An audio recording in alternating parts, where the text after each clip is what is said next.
जबसम्म नेकपा एमालेको एउटा मार्गदर्शक सिद्धान्त नेकपा एमालेको सिद्धान्त कार्यनीति मार्क्सवाद लेनिनवाद र जनताको बौद्ध चेतनावाद हुन्छ आजीवन नेकपा एमालेमा रहन्छ। नेकपा एमालेको वफादार सिपाही रहन्छ। नेकपा एमालेको हरेक दुःखमा हरेक चाहिँ सङ्घर्षमा हरेक चाहिँ अप्ठ्यारो अवस्थामा सबैभन्दा अग्रभागमा रहेर सबैभन्दा अगाडि रहेर राजनीतिले सबैभन्दा अगाडि मर्न र मार्न तयार हुनेछ। यसकारण तपाईँहरूका बिचमा यो प्रतिबद्धता जाहेर गर्न चाहन्छु। त्यसकारण विरोधीहरूका यस्ता खालका भ्रमहरू काङ्ग्रेसका भ्रमहरू माओवादीका भ्रमहरू उहाँहरू चाहिँ यो दिउँसै सपना देख्ने बानी नभएको। साथीहरू हामी यो दोस्रो चरणको स्थानीय तहको निर्वाचनको सङ्घारमा छौँ। पहिलो चरणको निर्वाचनमा नेकपा एमाले आफूलाई पहिलो स्थान हासिल गरिसकेको छ र यो दोस्रो तहको दोस्रो चरणको निर्वाचनमा नेकपा एमाले अझै पहिलो चरणको निर्वाचनमा भन्दा अझै धेरै विजय हासिल गरेर नेकपा एमालेलाई फेरि यो 1 नम्बर 2 नम्बर 5 नम्बर र 7 नम्बर प्रदेशमा पनि आफूलाई पहिलो पार्टी बनाउनका निम्ति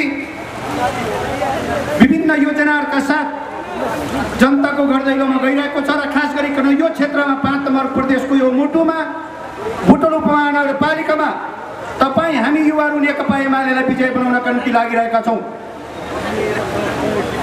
हामीले यति बेला नेकपा एमाले किन जित्नुपर्छ भने नेकपा एमाले राष्ट्रिय एकतालाई जोगाउनका निम्ति नेकपा एमालेको जित अनिवार्य छ। राष्ट्रिय अखण्डतालाई जोगाउनका निम्ति नेकपा एमालेको जित अनिवार्य छ। स्वाधीनताको लडाइँका निम्ति आजसम्म तपाईँ हामी लड्यौँ। त्यो स्वाधीनतालाई बचाउनका निम्ति नेकपा एमालेको जित अनिवार्य छ।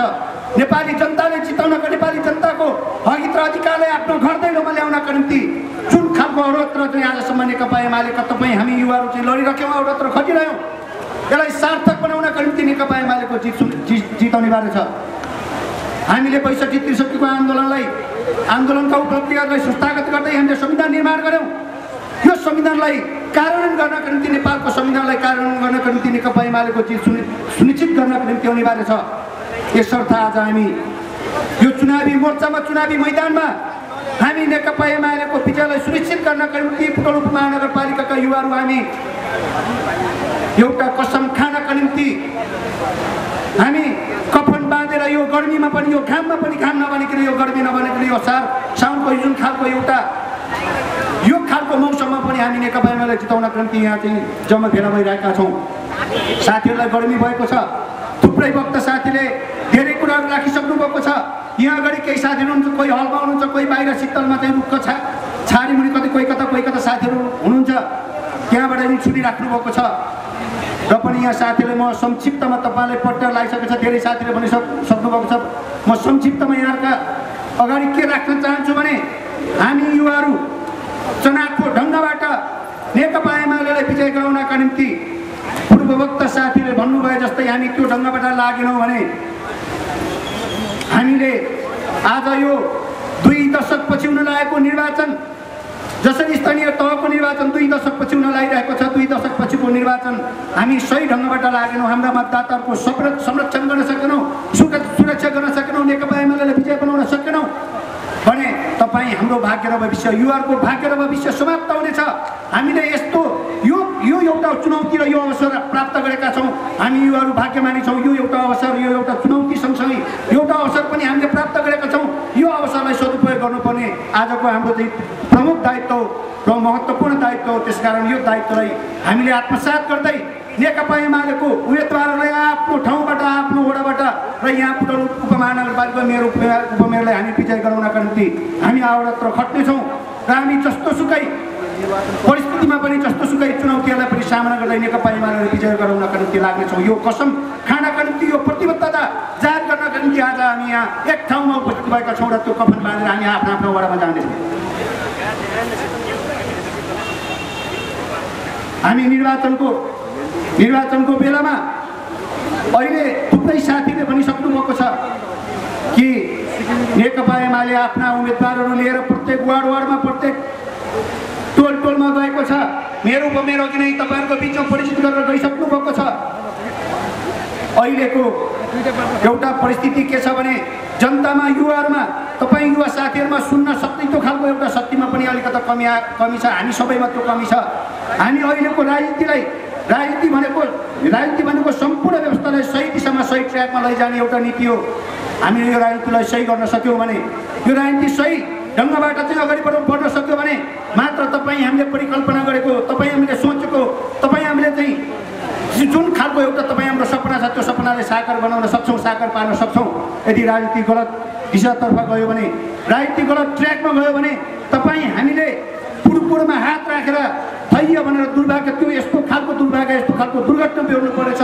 यसर्थ पनि यतिखेर कठोर भएर हामीले त्यो अहिलेको निर्णय गर्नुपर्नेछ र नेकपा एमालेलाई जिताउनका निम्ति हामी हरेक हाम्रा सबै खालका चाहिँ मतभेदहरू, हामी बिचका सबै खालका असहमतिहरू, सबै खालका कुण्ठाहरूलाई आफ्नो थाती राखेर हामी सबै विषयहरूलाई हामी 14 गतेपछि हामी निर्ममपूर्वक समीक्षा गर्नेछौँ र 14 गतेभन्दा पहिला नेकपा एमालेका उम्मेदवारहरूलाई चाहे जुनसुकै होस् जोसुकै होस् हामी नेकपा एमालेको उम्मेदवारलाई विजय गराउनका निम्ति हामी लाग्नेछौँ। नेकपा एमालेको उम्मेदवारलाई विजय गराएर हामी विजय र्याली, विजय जुलुस मनाउनेछौँ र नेकपा एमाले विजय भइसकेपछि हामीले त्यतिखेर समीक्षा गर्नेछौँ। विजय यहाँ हामीमा एउटा के छ भने विजय हुँदाखेरि हामीले त्यहाँ अगाडि सारेका कुराहरू चाहिँ जित्न साथ त्यो सबै कुराहरू बिर्सिने, समीक्षा नहुने, हार्दाखेरि चाहिँ यो के कारणले हार्यो भनेर समीक्षा गर्ने यो होइन। हामीले चाहिँ त्यो एउटा संस्कार बसाल्नेछौँ। जित्दा पनि हामीले अझै योभन्दा बढी मत प्राप्त गर्नुपर्ने हो। नेकपा एमाले किन यति कम मत प्राप्त, यति थोरै अन्तरले किन विजय भयो भन्ने खाले हामी समीक्षा गर्नेछौँ। त्यस कारणले गर्दाखेरि हामी यी सबै कुराहरूको हिसाब किताब हामी 14 गतेपछि गर्नेछौँ। 14 गतेभन्दा पहिला हामीले निर्वाचनमा हुनेछौँ र हामीलाई पराजित हुने, यो ठाउँबाट पराजित हुने अनुमति हामीलाई छैन। त्यसकारण विजय गराउनका निम्ति हामी जुन खालको हत्कण्डाहरू अपनाउनुपर्छ, जस्तो खालको रणनीतिहरू अपनाउनुपर्छ त्यो रणनीतिका साथ हामी युवाहरू लाग्नेछौँ र लाग्नका निम्ति म निवेदन गर्न चाहन्छु। हामीले अहिले चुनावको बेलामा मैले अस्ति यहाँ एउटा प्रसङ्गवश भनेको थिएँ, एउटा युवा बैठकमा भनेको थिएँ, निर्वाचनका बेलामा अनेक खालका चाहिँ हत्कण्डाहरू अनि विरोधीले अनेक खालका चाहिँ त्यस्ता खालका चाहिँ प्रलोभनहरू, अनेक खालका चाहिँ कुराहरू तपाईँहरू हाम्रा बिचमा चाहिँ त्यस्ता खालका चाहिँ अरू चाहिँ प्रस्तुत गर्न सक्छन्, पोस्ट गर्न सक्छन्, तपाईँलाई प्रलोभन पार्न सक्छ, आश्वासनहरू दिन सक्छन्। त्यसकारण कमरेड माओले युवाहरूको एउटा भेलामा सम्बोधन गर्नुभएको छ। कमरेड माओको एउटा भनाइ छ कि कमरेड माओले के भन्नुभएको छ भने सिसाको गोली अथवा बन्दुकको गोलीले लडाउन नसक्ने योद्धाहरूलाई मिठाईको गोलीले लडाउन सक्छ।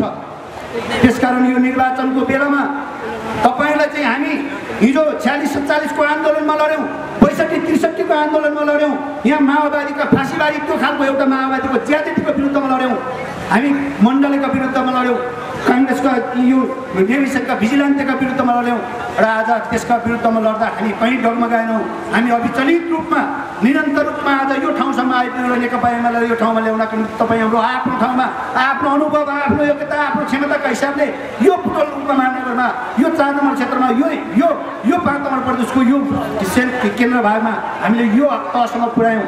तर आज यी त्यतिखेर नडगमगाएका हाम्रा चाहिँ योद्धाहरू, त्यतिखेर त्यस्ता खालका सिसाको गोलीले, बन्दुकका गोलीले पनि लडाउन नसकेका हाम्रा योद्धाहरू आज चाहिँ यो चाहिँ मिठाईको गोलीले कतै लडाउन त सक्दैन। हामी यो खबरदारी गर्नुपर्छ। युवाहरू त्यहाँ पनि सचेत हुन जरुरी छ। आज हामी मिठाईको गोलीले ढल्यौँ भने भोलि सधैँभरि हामीलाई मिठाईको गोलीले ढल्यो भने हाम्रो भाग्य र भविष्य कहाँ जाने, युवाको भाग्य र भविष्य कहाँ जाने, मुलुकको भाग्य र भविष्य कहाँ जाने, तपाईँ हाम्रो सन्ततिको भाग्य र भविष्य के हुने हो। त्यस कारणले गर्दाखेरि यी सबै कुरामा हामी युवाहरू सचेत हुन जरुरी छ। हाम्रा युवाहरूका बिचमा यस्ता खालका प्रलोभनहरू दिएर आउन सक्छन्। निर्वाचनको बेलामा चाहिँ अनेक खालका प्रलोभनहरू, अनेक खालका लोभहरू, त्यस्ता खालकाहरू चाहिँ आश्वासनहरू लिएर आउन सक्छ। यो कुराबाट पनि सचेत हुन जरुरी छ र हामी राजनीतिक रूपबाट, वैचारिक रूपबाट, साङ्गठनिक रूपबाट हामी सङ्गठित हुँदै एकताबद्ध हुँदै हामी अहिलेको निर्वाचनलाई जुनसुकै मानेमा विजय गराउनका निम्ति हामी अनिवार्य छ। त्यसकारण युवा साथीहरू, सम्पूर्ण युवा साथीहरू यो ढङ्गबाट लाग्नुहुनेछ भन्ने म निवेदन गर्न चाहन्छु। जबसम्म नेकपा एमालेको एउटा मार्गदर्शक सिद्धान्त, नेकपा एमालेको सिद्धान्त, कार्यनीति मार्क्सवाद लेनिनवाद जनताको बौद्ध लेनिनवाद हुन्छ, आजीवन नेकपा एमालेमा रहन्छ। नेकपा एमालेको वफादार सिपाही रहन्छ। नेकपा एमालेको हरेक दुःखमा, हरेक चाहिँ सङ्घर्षमा, हरेक चाहिँ अप्ठ्यारो अवस्थामा सबैभन्दा अग्रभागमा रहेर, सबैभन्दा अगाडि रहेर राजनीतिले सबैभन्दा अगाडि मर्न र मार्न तयार हुनेछ। यसकारण तपाईँहरूका बिचमा यो प्रतिबद्धता जाहेर गर्न चाहन्छु। त्यसकारण विरोधीहरूका यस्ता खालका भ्रमहरू काङ्ग्रेसका भ्रमहरू, माओवादीका भ्रमहरू, उहाँहरू चाहिँ यो दिवा सपना दिउँसै सपना देख्ने बानी नभए। सपना देख्न राम्रो हो, सपना देख्नुपर्छ, तर दिउँसो सपना देख्ने राम्रो होइन। दिउँसो देखेको सपना कहिल्यै पुरा हुँदैन, राति सपना देख्यो भने कम्तीमा चाहिँ पुग्छ सुतेको बेलामा। त्यसकारण दिउँसो देखेको सपना कहिल्यै पुरा हुँदैन। त्यसकारण हामीले भनेका छौँ स्वाभाविक रूपमा सपना देख्नुपर्छ। त्यसकारण हामीले भनेका छौँ, मैले पटक पटक भनिरहेको छौँ, हाम्रो एउटा मात्रै अर्जुन दृष्टि नेकपा एमालेको उम्मेदवारलाई विजय गराउने हो। नेकपा एमालेको उम्मेदवार को थियो, कहाँ थियो, कस्तो थियो, अनुहार कस्तो छ, अनुहार मिलेको छ कि छैन, नाक मिलेको छ कि छैन, मुख मिलेको छ कि छैन, कुन तहको, कुन तत्त्वको, कुन विचार समूहको आदि इत्यादि यतिखेर विचार समूह कोही पनि नेकपा एमाले छ। अहिले नेकपा यो निर्वाचनमा हामी अरूसँग चाहिँ विरोधीहरूसँग गर्नु नेकपा एमाले मात्रै छ। हामी भित्रका कुराहरू चाहिँ हामीसँग अहिले यतिखेर चाहिँ त्यो गौण भएका छन्। त्यस कारणले गर्दाखेरि नेकपा एमालेको जुनसुकै उम्मेदवार होस् त्यो केही फरक पर्दैन। नेकपा एमाले निर्णय गरेर पार्टीले निर्णय गरेर पठाउँछ, पार्टीले निर्णय गरेर पठाउँछ भने हामी पार्टीका वफादार सिपाहीहरू त्यो निर्णयमा नेकपा एमाले लट्ठी उठाउँछ भने पनि त्यो लट्ठीलाई चाहिँ हामीले आत्मसात गरेर हामी जिताउनका निम्ति लाग्नुपर्नेछ, लाग्नुपर्नेछ। यसर्थ म यहाँलाई चाहिँ यो के निवेदन गर्न चाहन्छु भने हामी हिजो कुनै बेला चाहिँ अनेक खालका चाहिँ त्यस्ता खालका पार्टी प्रक्रिया, पार्टी पद्धतिमा, त्यस्ता पार्टी जीवनमा धेरै खालका उतार चढावहरू होलान्, धेरै खालका तलमाथि उठनिचका कुराहरू होलान्, धेरै खालका विधिका कुरा, पद्धतिको कुरा, सिद्धान्तको कुराहरू होलान्। यी कुराहरू आफ्नो ठाउँमा छ। आज निर्वाचनको बेलामा हामीले एउटा नेकपा एमालेको दृष्टिकोण के हो, नेकपा एमालेको विचार के हो, नेकपा एमालेको सिद्धान्त के हो, भोलिका दिनमा नेकपा एमाले यो पुटल उपमहानगरपालिकालाई कस्तो उपमहानगरपालिका बनाउने हो, नेपाली जनताले, यहाँका जनताले, यहाँका युवाले, यहाँका विद्यार्थीहरूले, यहाँका आम जनताले, शोषित पीडित जनताले, यहाँका महिलाले, यहाँका सबै जनताले चाहिँ नेकपा एमालेको त्यो नीति अनुसार, नेकपा एमालेको चाहिँ विचार अनुसार, त्यो दृष्टिकोण अनुसार हामीले चाहिँ आफ्नो अपनत्व चाहिँ स्वीकार गर्न सक्ने खालको त्यस्तो खालको एउटा नगर बन्छ कि बन्दैन, त्यहाँतिर चाहिँ प्रमुख ध्यान छ। त्यसकारण हाम्रो पनि नेकपा एमालेको घोषणापत्रमा यी सबै कुराहरू समाविष्ट भएका छन्, यी सबै कुराहरूलाई समेटिएको छ। त्यसकारण नेकपा एमालेको घोषणापत्र अनुसार हामीले यहाँबाट चाहिँ हामीले तपाईँहरूले चुनेका प्रतिनिधिले नेकपा एमालेको घोषणापत्र अनुसार, नेकपा एमालेको दृष्टिकोण अनुसार, नेकपा एमालेको विचार अनुसार, सिद्धान्त अनुसार काम गर्ने हो। त्यसकारण जुनसुकै पात्र गए पनि हामीलाई केही फरक पर्नेवाला छैन, नेकपा एमालेको प्रतिनिधि जाने हो। त्यस कारणले गर्दा यी कुराहरूमा चाहिँ हामी बिचमा चाहिँ पार्टीभित्रका, पार्टी जीवनका, आन्तरिक जीवनका थुप्रै खालका असहमतिहरू होलान् कि हामी तर यो निर्वाचनको असहमतिहरू, पार्टी जीवनका चाहिँ, पार्टी पद्धतिका, पार्टीका साङ्गठनिक चाहिँ जीवनका चाहिँ यस्ता असहमतिहरूलाई हामी निर्वाचनको बेलामा चाहिँ तपाईँ साथीहरूले, कुनै साथीले बाहिर चाहिँ ल्याउने खालको त्यस्तो खालको कार्य गरेमा त्यो एउटा विषय बन्ने छ, त्यो बहसको विषय बन्ने छ, त्यो कारबाहीको बहसको विषय बन्ने छ। त्यस कारणले गर्दाखेरि चाहिँ यो कुरामा सम्पूर्ण युवा साथीहरू एकताका साथ, कोही कतै दायाँ बायाँ नभइकन, विचलित नभइकन अविचलित रूपमा नेकपा एमालेलाई विजय बनाउनका निम्ति यहाँ साथीहरू आफ्नो ठाउँमा लाग्नुहुनेछ। त पूर्वोक्त साथीले धेरै कुराहरू राखिसक्नुपर्छ, साथीहरू आत्नुभएको छ। मैले अरू धेरै कुराहरू, अरू राजनीतिक सैद्धान्तिक कुराहरू यहाँका बिचमा गर्न जरुरी ठानिन। आजको सन्दर्भमा आज हामी एउटा मात्र अर्जुन दृष्टि, हामी युवाहरूको अर्जुन दृष्टि नेकपा एमालेलाई विजय बनाउने हो। नेकपा एमालेको विजय भयो भने यहाँ राष्ट्रियताको रक्षा हुन्छ, राष्ट्रिय अखण्डताको रक्षा हुन्छ।